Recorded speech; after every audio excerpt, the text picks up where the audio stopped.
King and queen of the ring এর প্রথম ম্যাচে আজকে মুখোমুখি হয় লিভ মর্গান ভার্সেস বেকি লিঞ্চ এবং সেই ম্যাচে জয়লাভ করে লিভ মর্গান এবং তাদের ম্যাচে ইন্টারফারেন্স করতে দেখা যায় ডার্টি ডমকে লিভ মর্গানের হয়ে ইন্টারফেয়ার করে এবং সেই ম্যাচে লিভ মর্গান খুব সহজেই ম্যাচটিতে জয়লাভ করে। ইন্টারকন্টিনেন্টাল চ্যাম্পিয়নশিপের ম্যাচে মুখোমুখি হয় Chad Gable, Sami Zayn and ব্রিক বনসন রিড এবং সেই ম্যাচে জয়লাভ করে স্যামি জেন এবং তার টাইটেলটি নিজের কাছে রাখতে সক্ষম হয় এবং 2024-এ নতুন কুইন হয়ে যায় নয়া জ্যাক্স, মানে নয়া জ্যাক্স ভার্সেস লারা বেলকোরিয়ার ম্যাচে সেই ম্যাচে জয়লাভ করে নয়া জ্যাক্স এবং 2024-এর নিউ কুইন নয়া জ্যাক্স।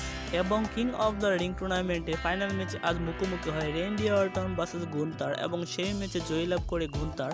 রেন্ডি অর্টন তার পায়ের ইনজুরির কারণে হয়তো সেই ম্যাচটিতে ভালোভাবে কম্পেয়ার করতে পারে নাই, সেই কারণে গুন্তার ম্যাচটিতে জয়লাভ করে।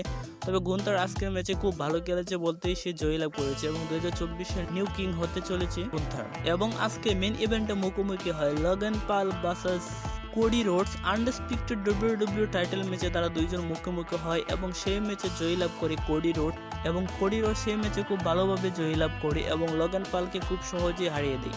আমাদের চ্যানেলে নতুন হয়ে থাকলে অবশ্যই চ্যানেলটিকে লাইক, কমেন্ট এবং সাবস্ক্রাইব করে পাশে থাকবেন। ধন্যবাদ সবাইকে।